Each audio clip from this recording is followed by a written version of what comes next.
Deep within the mountains of North Africa, I'm looking for the origins of an ancient legend, an incredible story that begins with Moses and the 10 Commandments.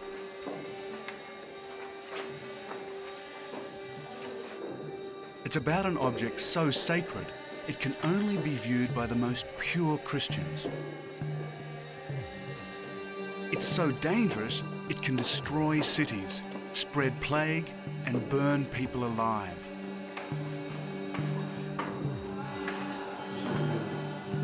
Many have looked for the source of this legend.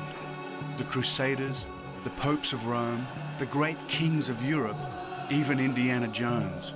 And like them, my quest has brought me to Ethiopia. I'm looking for the keepers of the lost Ark.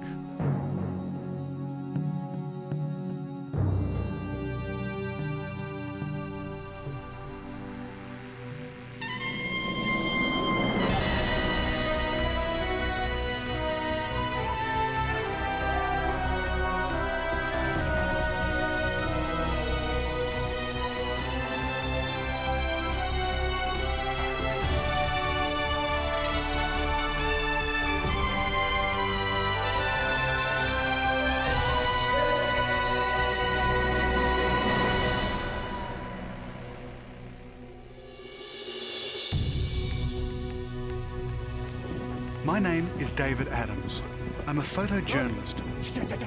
And while I travel to many strange corners of the earth, I don't normally get a reception like this. Ethiopia is a landlocked nation in North Africa. Once a mountain kingdom, it remained isolated from the rest of the world for over 1,000 years.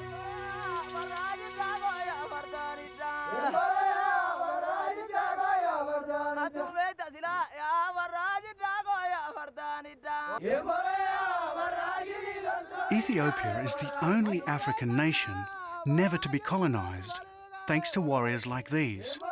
They wiped out invaders with ferocious efficiency.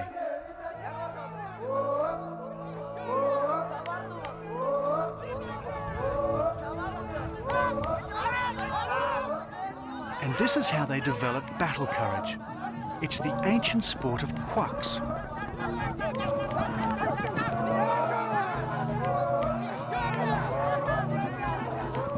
It's a form of jousting, and as you can see, the rules are simple.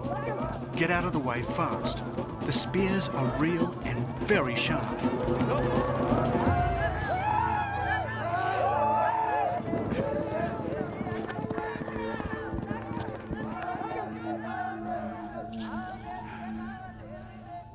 That was incredible. Never been chased like that in a horse ever. It's no wonder that Ethiopia has never been really occupied with guys like that chasing the people out of here. Just fantastic. Oh.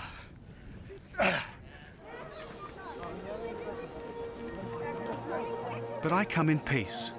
In fact, I come as a pilgrim.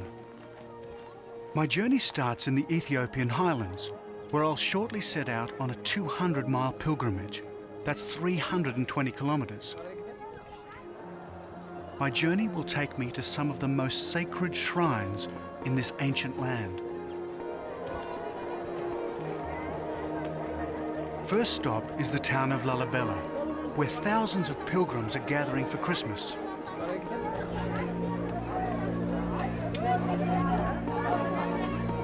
Ethiopia is one of the world's oldest Christian nations, so I wear a white shawl to show respect, and I carry a pilgrim's staff for divine determination. My pilgrimage will take me through the 12 days of the Orthodox Christmas, ending with Timkat, the Ethiopian feast of the Epiphany. But none of this happens on any dates we use in the West. According to the local calendar, there are 13 months in a year.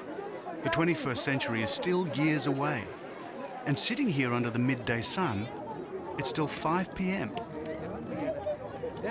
In other words, Western time here is irrelevant. And listening to this fire and brimstone preacher, so are some aspects of Western culture. No coffee, he shouts. No alcohol, no loud talk, excessive laughter, or noisy parties. Otherwise, I will not enter the kingdom of heaven. Not exactly my idea of Christmas.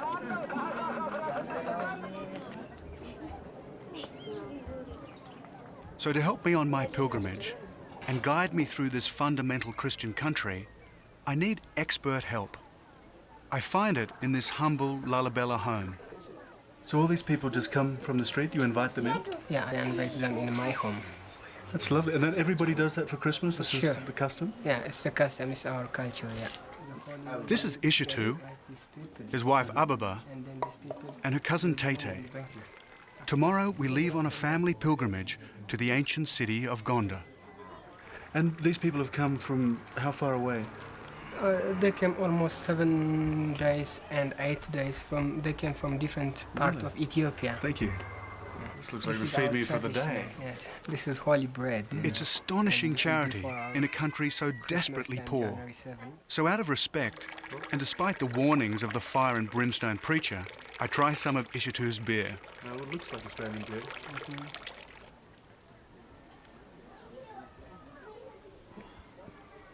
It's not How do bad. you like it? That's good. It's quite bitter. There's things floating in it. Maybe we'll export to your country. Somehow I don't think it'll work.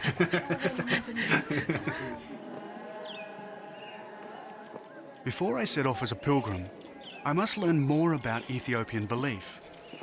And in Lalibela, you don't have to go far. Here, the church is a thriving institution. 1 in 5 Christian males is a deacon or a priest.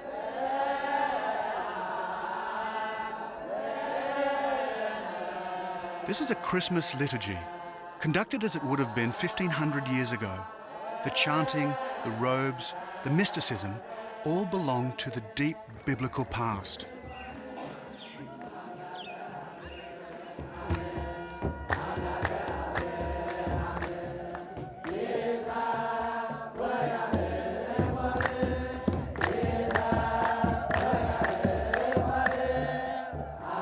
While there's something that seems very African about this dance, it's actually one of the oldest liturgies in existence.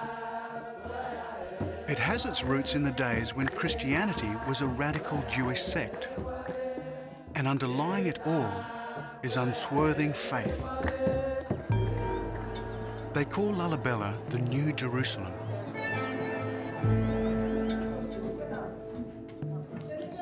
There are 11 of these churches here dating from the 12th century, and all of them are carved by hand out of solid rock. Hello. Hello. I'd like to buy some candles. Yeah.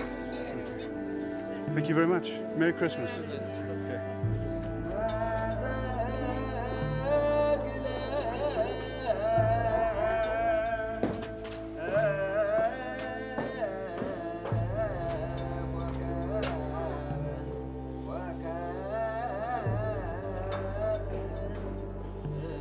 The churches are connected by a maze of tunnels. Over the centuries, they've been turned into catacombs. All around me are the bodies of long dead monks, skin and bone preserved in the dry mountain air.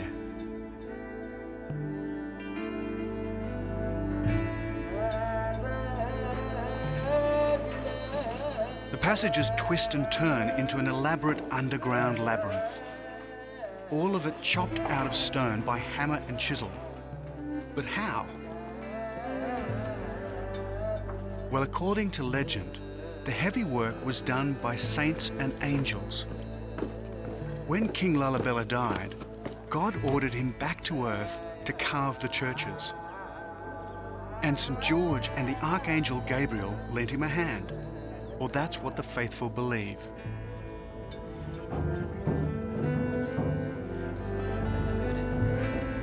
Here in Ethiopia, faith is an obsession. This woman has travelled for days to be rechristened at the Church of St. George. And these hermit monks will spend the rest of their lives in holes, reading and rereading their Bibles, until they too join the catacombs of the dead.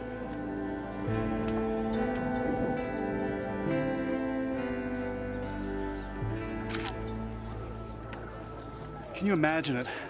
They made this just with a hammer and chisel, and this is volcanic rock. If anything is an act of faith, this is.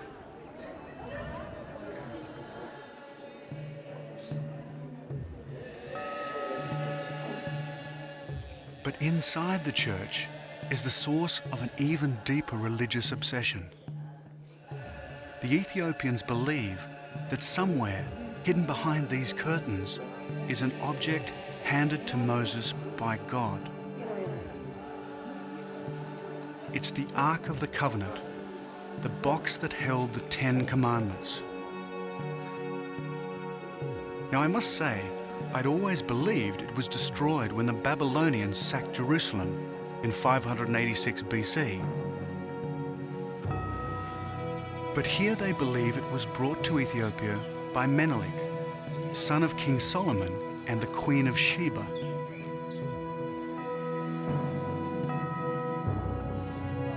All over Ethiopia, hundreds of churches claim to possess it.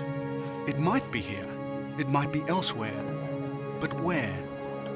Well, that's the point of my journey.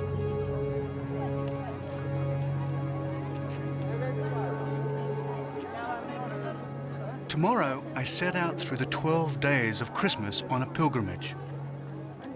I travel to some of the most remote hiding places in Ethiopia on my quest for the secrets of the lost Ark.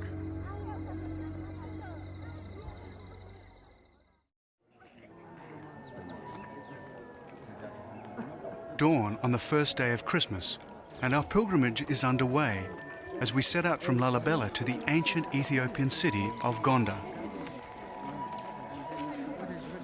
200 miles or 320 kilometers is not a huge distance, but it's a long way to walk.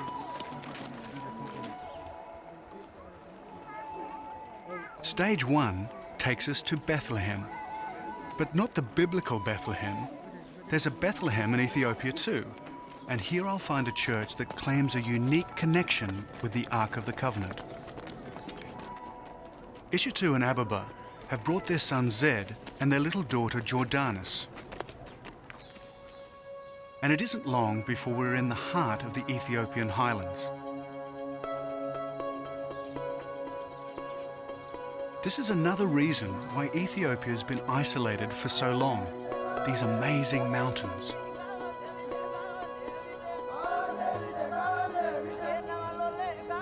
They're a natural barrier to invaders and explorers. And that includes people like me, investigating the legend of the lost Ark. You know, if you were going to hide an object that was at the core of 3 of the world's great religions, this wouldn't be a bad place to do it.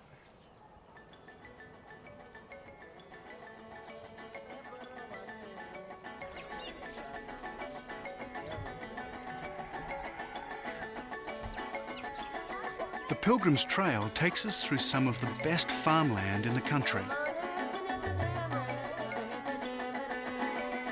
Only about 12% of Ethiopia is suitable for farming, which means that a population of 50 million Ethiopians depend on a few farmers like these to survive.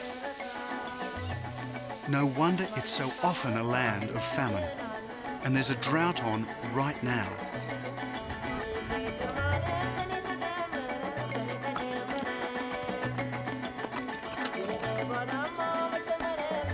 These farming methods have hardly changed since biblical times. They still thresh grain here much in the same way as they did 2,000 years ago. No tractors or mechanized farm machinery here.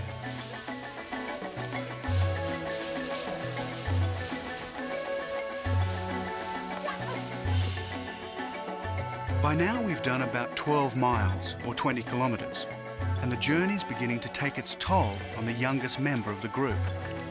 Would you like me to take Jordan? Sure. Oh, you're getting very heavy.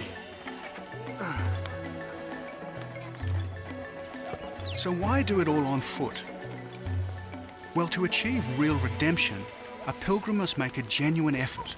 The more we walk, the closer we get to God, and the closer we get to our first destination, Bethlehem. This little town of Bethlehem is typical of the Ethiopian highlands. No power, no running water, not much land for crops or grazing, and desperately poor. We meet the Abba, or priest. If I want to know more about the Ark, I'd better not get on the wrong side of him. David ይባላል እሱ ከአውስትራሊያ ነው የመጣው። Hello, nice to meet you. We've come a long way to see you. Like all guests, we must be made welcome, and that means coffee. They know all about making coffee here in Ethiopia, and so they should. Coffee gets its name from the Kaffa region of Ethiopia, the place, they say, where coffee beans were first discovered.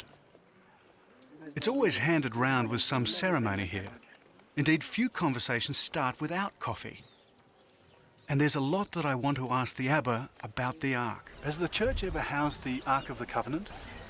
እዚህ ውስጥ ታቦት አለውኝ። There is the ark, yeah. Yes, maybe. But I thought the genuine Ark, the one taken from the temple in Jerusalem, was supposed to be in Lalibela. There's ark here in the church because every church they have their own arks, and we use one ark for this church. So each church has its own Ark. Fair enough. But isn't there supposed to be only one Ark? The one brought down from Mount Sinai by Moses. Has this been the resting place of the central Ark? ታቦቱ እዚህ ነው አሁን ያለው። Okay, right. But isn't there some confusion? There are now two churches, both claiming the genuine Ark. Since we are Christian, this is our ark, he says. But surely the Ark can't be in 100 places at once. Is he speaking literally or metaphorically? Both, he says. Now this is really confusing.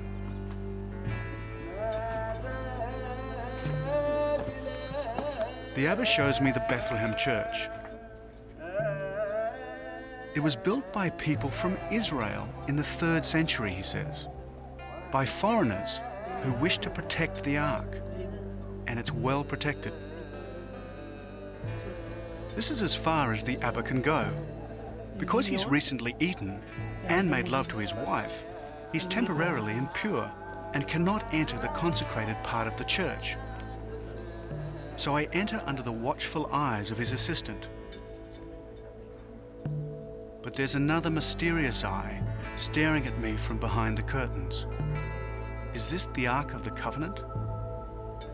I'm warned not to step too close.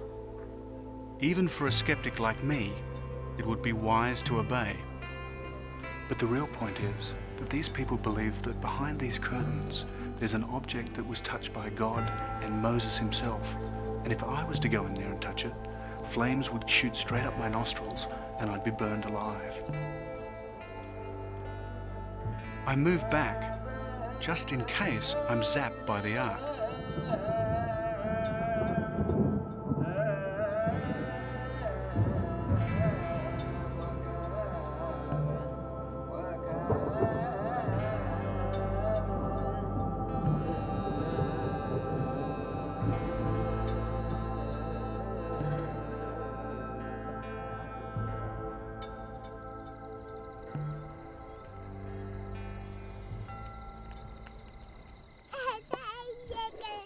That evening, as Tete and Ababa prepare our meal, I keep little Jordanus amused. I'm all prepared for a quiet and reflective night around the campfire, when suddenly, out of the shadow come these dancers.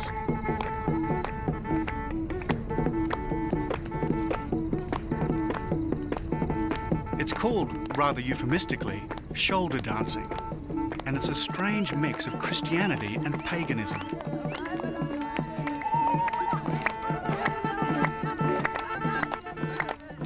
It's a dance about two spirits, one good, the other mischievous. One serves God, the other serves the devil. Suddenly, my pilgrimage is on hold.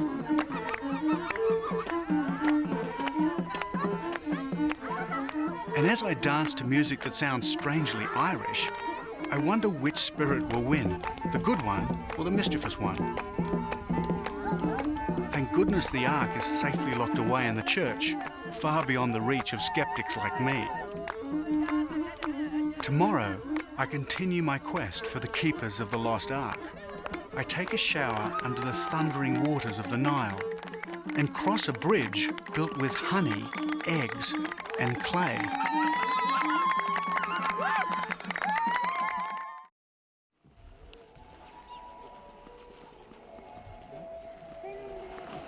It's the 5th day of Christmas, and we wake up to the cool air of a North African winter's dawn. Soon we're back on the Pilgrim's Trail.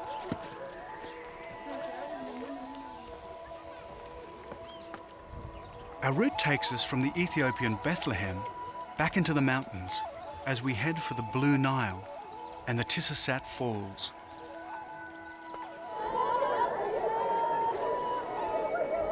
But our pilgrim's progress is checked by one of the sadder realities of Africa. A cortege like this can only mean one thing: a funeral.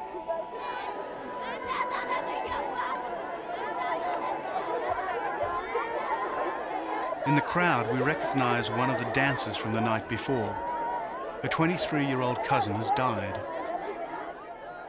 As is the custom in small, close-knit communities like this, everyone attends, including us.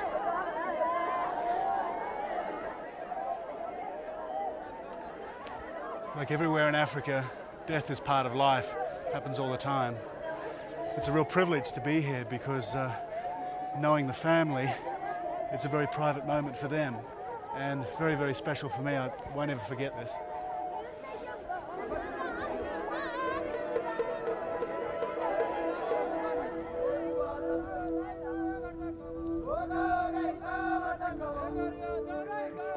We're now well into our pilgrimage.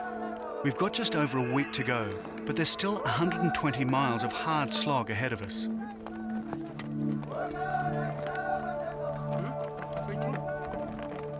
I revel in this beautiful Ethiopian landscape, when suddenly, in the middle of nowhere, we see this. An old European-style bridge. Apparently the Portuguese built it in the 15th century. So the story goes, there was no cement, so they stuck it together with honey, eggs, and clay.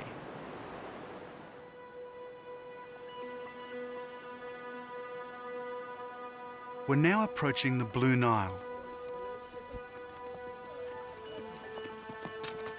And in the distance, a strange white mist.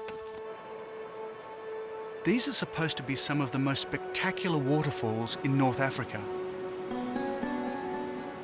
I see the wafting haze that gives them their local name, Tisoyonen, or the smoke of fire.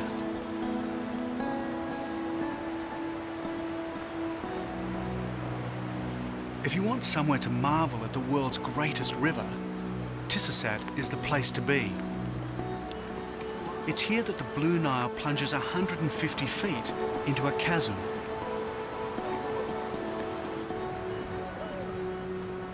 It's the first time that Ishatu and his family have ever seen so much water in one spot. Remember, this is an arid country, plagued by drought. To most pilgrims, this is a miracle.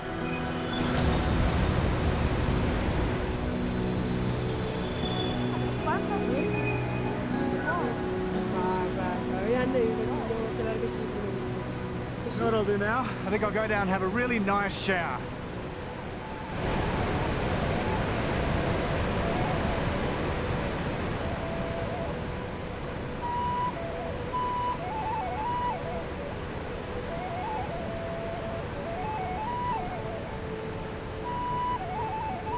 Under the slightly skeptical eye of this young shepherd, I make my way down to the ultimate shower scene. We're in the middle of the dry season. The falls are at their lowest ebb. Imagine what it's like around here when it rains.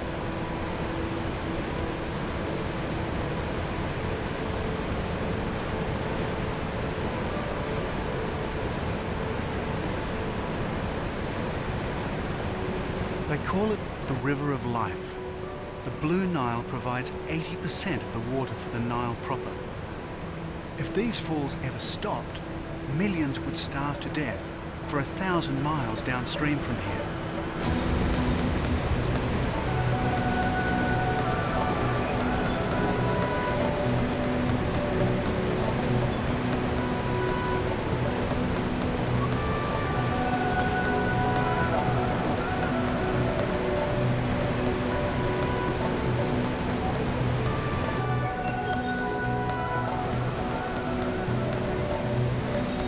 Talk of turning a shower into a religious experience. Although I suspect Ishatu and little Jordanus think I've lost my mind.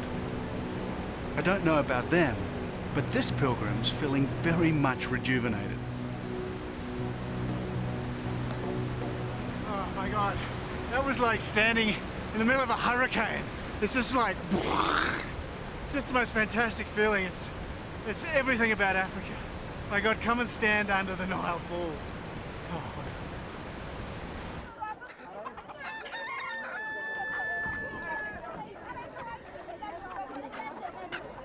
That afternoon, we go into Tisosat village to stock up on food. And in a country that's often stricken by drought, the choice is never huge. You need some potatoes? No shrimps to chuck on the barbie here. Basically, it's potatoes, tomatoes and onions. But they're fresh. Anyway, Tete and Ababa seem to know what they're looking for. However, there doesn't seem to be much in the way of meat. But then meat is a luxury in North Africa. It's a particularly bad one. Besides, as pilgrims, we should live and eat frugally to gain maximum redemption in the eyes of the Lord. But after 7 days on the Pilgrim's Trail, I must say I could eat a horse.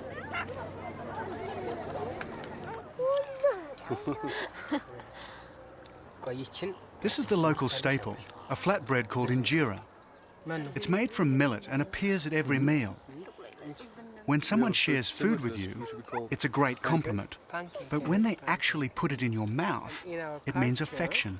Guests are respected, and if the food is around here, we must do like this. Oh, okay, thank you. Oh.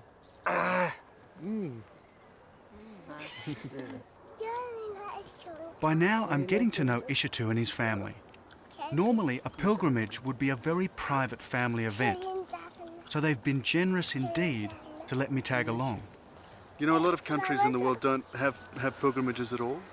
And a lot of people, I think, find it very strange that people are still walking hundreds of miles for religious reasons. Well, here in Ethiopia we have a lot of pilgrims, and they came from different parts of Ethiopia, and they visit the monastery churches. But this is my first time with my kids and my wife.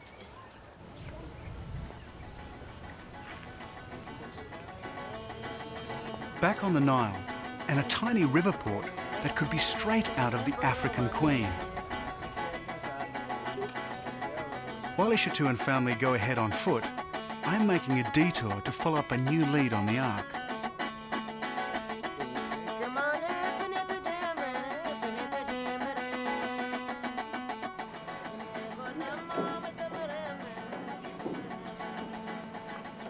I'm told that when the Ark was brought to Ethiopia, it came up past this spot. They tell me there's an island on a lake upstream where the Ark is supposed to have been kept for 800 years. Some say it's still there.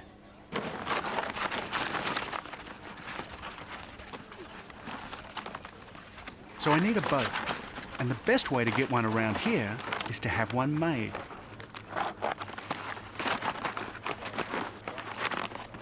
They're making papyrus canoes in a manner unchanged in 3,000 years. I've seen similar craft on the River Tigris, on the Caspian Sea, and on the Andean lakes of South America.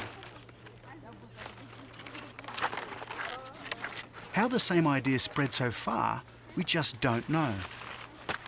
So whatever the reason for their design, it's obvious that these little craft have played a huge role in moving people around the globe. Given they've been around for about 3,000 years, it'll probably hold together just long enough to get me out on Lake Tana to find that equally mysterious Ark of the Covenant. I launched my canoe on the Blue Nile. It was going to be the toughest 20 miles of my pilgrimage.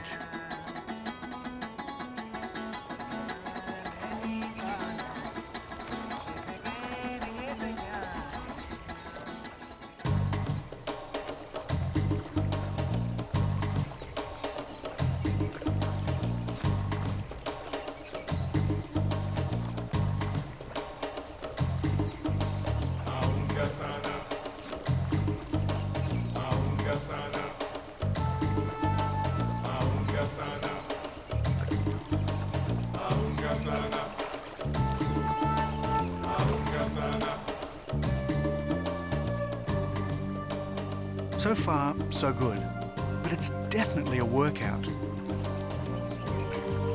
In the wet season, I'd never stand a chance. With so much water flooding the river, I'd be swept downstream to oblivion. As for papyrus canoes, well, they're extremely buoyant, a little sluggish, but surprisingly stable.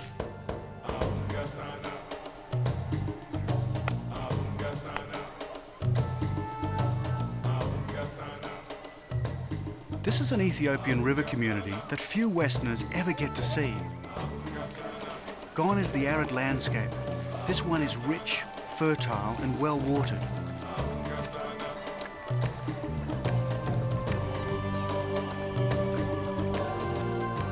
"5 miles down, 15 still to go."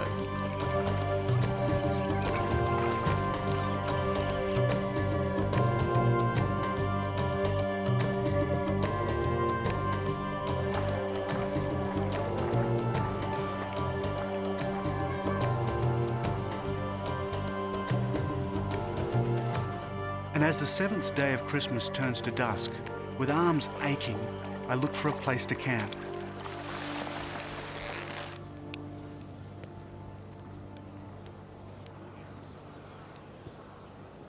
I know exactly where I am. This GPS monitor uses navigation satellites to tell me. Compared with the great explorers, it feels a little like cheating. The reading tells me that tomorrow I must paddle another 15 miles east-northeast to an island on Lake Tana, the most secret hiding place of the Lost Ark.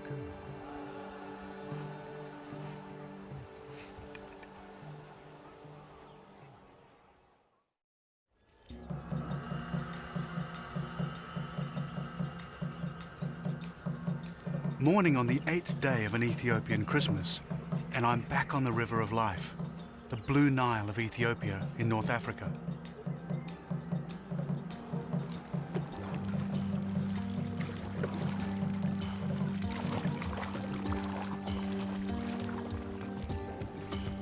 I'm now heading out of the river onto one of the great freshwater resources on Earth, Lake Tana. Remember, most of the water that flows down the Blue Nile comes from here, and that's a lot of water. This is an extraordinary place. I'm on a lake that's 60 times the size of Manhattan. It has more water than all of Britain's inland waterways and lakes put together, and is 2,000 metres or 6,000 feet above sea level.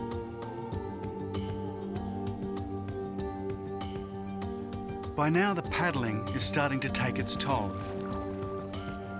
Somewhere on this lake is the lost Ark of the Covenant, held in a monastery. And according to legend, this time it's the real one.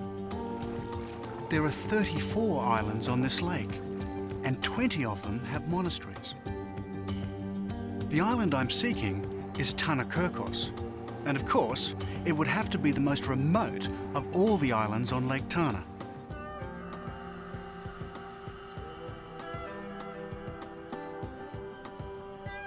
Christian monks have lived here for 1,500 years. Not a bad place to hide the Ark. By now, my arms feel like jelly. I arrive on my waterlogged bundle of reeds. The only sign of life are vultures, peering down like gargoyles from a medieval church. But they're not the only ones watching me.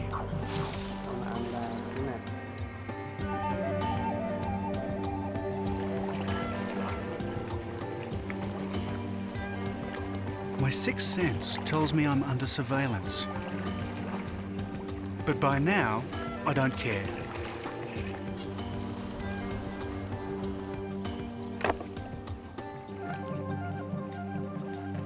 When I land, all I hear is the lapping of water. I'm ashore and looking forward to using my feet again. Welcome to Tanakerkos.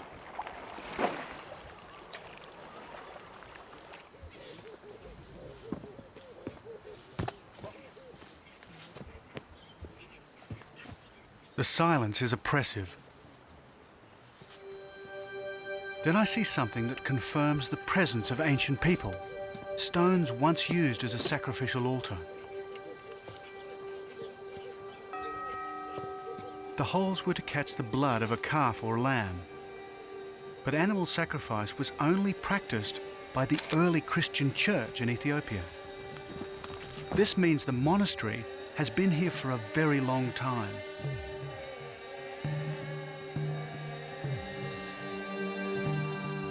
Long enough to hide an object last seen over 2,500 years ago? Perhaps.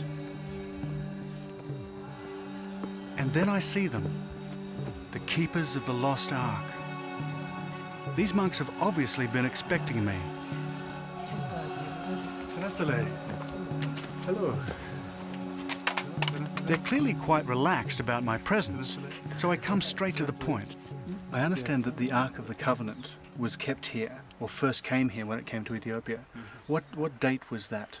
How long ago was the Ark brought here? Okay, ምንድነው መሰለት የሚሉት የመጀመሪያው የአንተን ማለት ነው ተክለኛው ታቦት ሲመጣ ስንት አመት ይሆነዋል ነው የሚለው ከኦሪቱ 900 አመት አለው ማለት ነው ከክርስቶስ ልደት በፊት 980 ነው ተማታላችሁ 982 ነው በኦሪት አመት ከክርስቶስ ልደት በፊት ማለት ነው የ15 አመት የሚሉ ይሄዱበት ሲመለሱ በ18 ተመለሱ Maybe I came to the point too abruptly. I don't think that first question went down too well. ቤተክርስቲያኑ ሰርተው I'm not sure if they're arguing about the date or whether they should be talking to me at all. Finally, a deacon translates. 982 years before Christ was born. born. And where is it on the island? Where is it kept? የት ነው የተቀመጠው ነው የሚለው ይሄንን የሚያውቁት እግዚአብሔርና ያው በዚሁ በቦታ ያሉ ቅዱሳን Now I think I've really done it. The atmosphere becomes definitely cool. I have the distinct impression that my question and answer session is about to come to an abrupt end. There was a lot of trying to steal the ark. Because of that, everybody... Thieves have tried to steal the ark, he explains. So they've had to hide it by putting it under divine protection. So it is somewhere on the island, in one of the buildings here, but no one knows where. Yeah. So it's hidden? Still here, hidden, Okay. So even if they knew where the ark was on the island, they're not going to tell me? Yeah, no? Sure, that's what they mean, you know? Okay. Yeah. Their attitude is simple. All the other arks in Ethiopia are fakes, used to fool thieves. The real ark is here, on the island, and they don't have to prove it to anyone, least of all me. So as I paddle away from Tanakerkos in a canoe that seems even more sluggish, I leave yet another home of the so-called one true ark.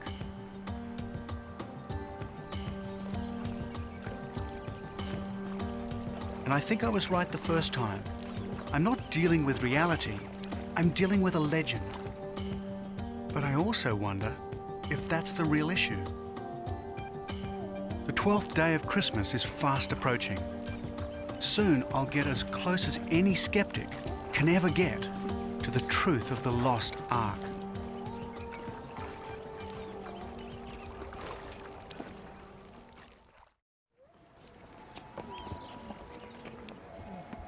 It's the 10th day of Christmas, and at last we're approaching the end of our Ethiopian pilgrimage. Since we began on Christmas Day, we've walked 200 miles. That's 320 kilometers. Now we reach our final destination, Gonda, the African Camelot.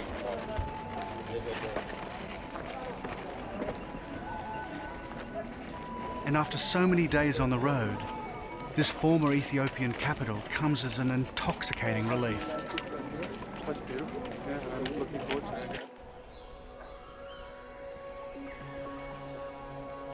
Gonda reached the peak of its power in the 16th century. From this castle, the Ethiopian emperors, protected by warrior horsemen, wielded absolute power.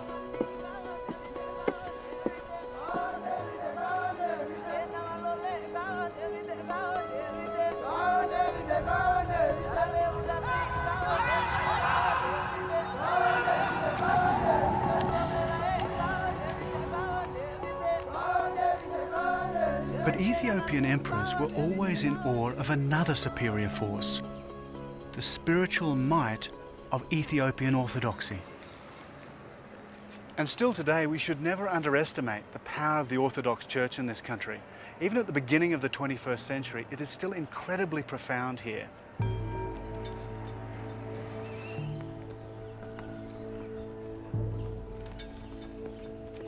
Not far away, Ishitu and his family are entering the most famous church in North Africa to pray. They must purify themselves for tomorrow. This church is called the Debre Birhan Selassie, built in the 16th century, and it's famous for its frescoes.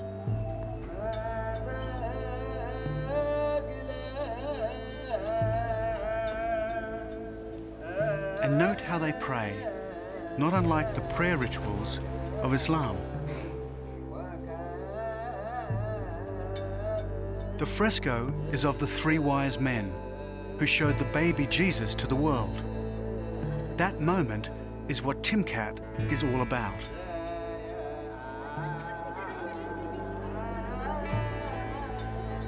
And as the sun sets over Gonda, the atmosphere is charged with intense religious fervor. It's why the pilgrims are still flocking into town, all of them seeking redemption.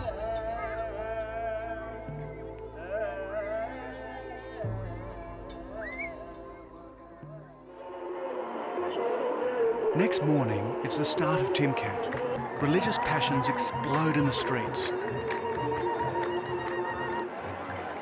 For the next 2 days, there are similar celebrations all over Ethiopia.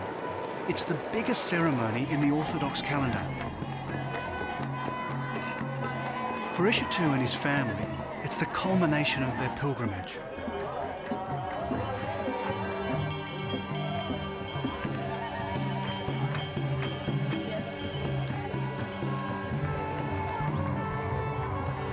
But for me, it's a little different. Because it's at Timkat when the most sacred objects of Ethiopian Christendom are put on show.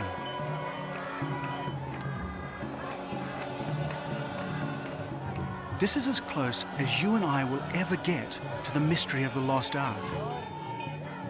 Resting on the priests' heads are tablets, the tablets upon which God is supposed to have written the 10 Commandments. But there seem to be rather a lot of them, so which ones are genuine?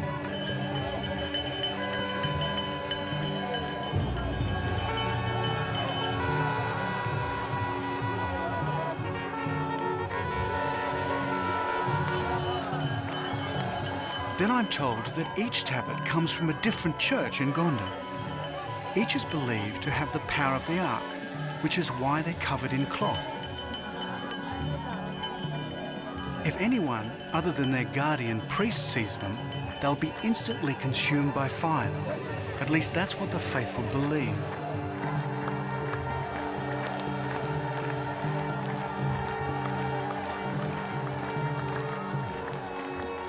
All over Ethiopia, hundreds of tablets are being paraded, each with the same powers, each supposedly inscribed with the laws of Moses as writ by the finger of God. And here at last, I'm beginning to understand what they're on about. This isn't about reality, it's about faith. You don't ask God to prove his existence, so why ask the same of the Ark? And it's that faith that's brought the pilgrims to Gondar. It's why Ishatu, his family and I have walked all this way. Did you enjoy it? I enjoyed very much, very much. Really, I don't have what to tell you about what I enjoyed. Tay, what did you think? You enjoy it? Yeah? ደስ ብሎሻል ወይ ነው የምልሽ ትታይ በእንግሊዝኛው አበይ። Would you think you'll come back next year? Well, maybe I will come with my friends to visit this place because I enjoyed very much about Timkat or Epiphany. Yeah.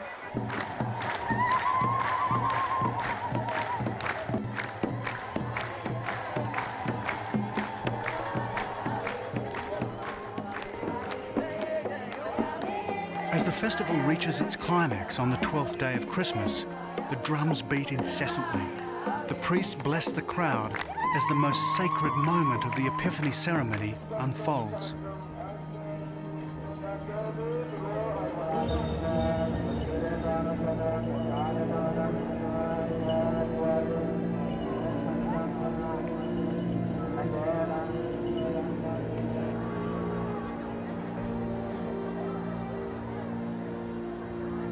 They push a raft out into the lake.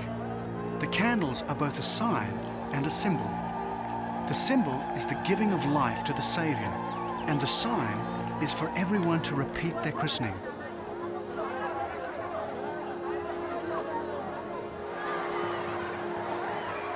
Water flies everywhere, and while it's a moment of deep religious significance, I can't help thinking it's also about having a good time.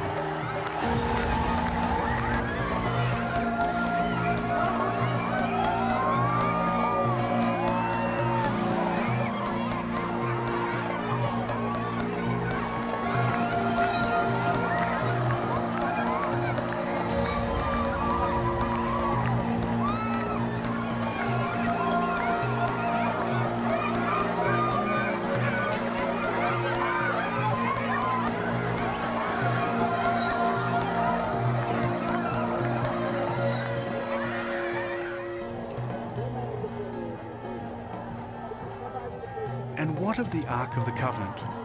Well, the Ark didn't show, but its contents did. And after a brief appearance, they'll be returned once more to a life of seclusion until next year's Timkat. So if you come to Ethiopia, you may not find the Ark, but you will find the covenant, that agreement between God and humanity. It's everywhere, in ceremonies like this all over Ethiopia. It's in the hearts and minds of the Ethiopian people. But right now, it's the mouths and stomachs of a group of pilgrims that's concerning us most. After so much walking, I reckon we've earned enough redemption for some of the pleasures of life. We're looking forward to this, I tell you. Where's the Timkat, huh? And a toast to little Jordanus, the youngest member of the group, always happy, always smiling. And sadly, it's time to say goodbye to my pilgrim friends. And as they head back to Lalibela, I head off to reflect. I'd done 200 miles across these magnificent highlands. I'd visited some of Ethiopia's most sacred places, and I'd got a real insight into the soul of this ancient land.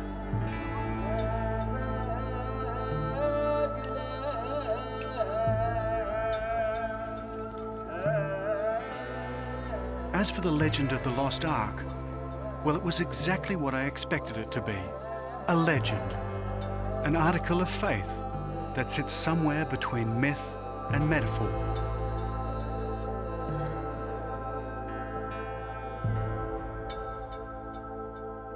And while it is fact and logic that makes the Western world tick, it's that wonderful mixture of faith and legend that's forever keeping me going on my journeys to the ends of the earth.